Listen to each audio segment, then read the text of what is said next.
May the words of my mouth and the meditation of my heart be acceptable unto you, our Lord. For today's lesson, please turn to Matthew 8 2 to 3. And behold, a leper came and worshipped him, saying, Lord, if you are willing, you can make me clean. Then Jesus put out his hand and touched him, saying, I am willing, be cleansed. Immediately his leprosy was cleansed. The inspired author identifies the words of the leper as worship and are therefore spoken in spirit and truth. I would like to meditate on these words for our time here. There are three main elements to the leper's words which he ascribes to Jesus. First, the authority of Jesus. Lord, if you are willing, you can make me clean. By calling Jesus Lord, the leper recognized Jesus' authority over his life. As this comes right after Jesus' Sermon on the Mount, the leper is fully aware of the cost of submission to Jesus. He would be entering the hard and narrow way rather than the broad way. He would be building on hard rock rather than soft sand. Yet he trusted Jesus when he said that the narrow way leads to life and the house built on hard rock will stand the test.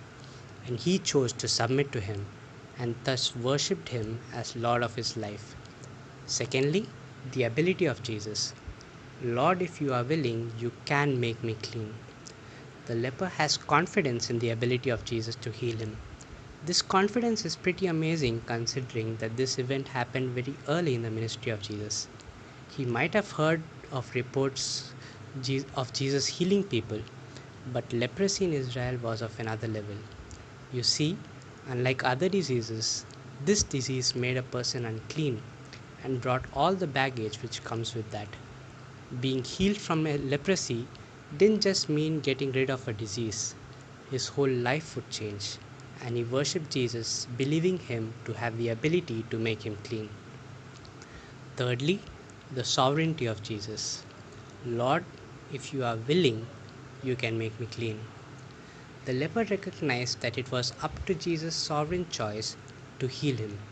He didn't say, I consider you as Lord and submit to you.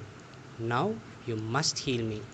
Nor did he say, you have the ability to heal me and therefore you must, or else you are not just or right or good or kind. He recognized that there could be any number of reasons for Jesus to justifiably refuse to heal him.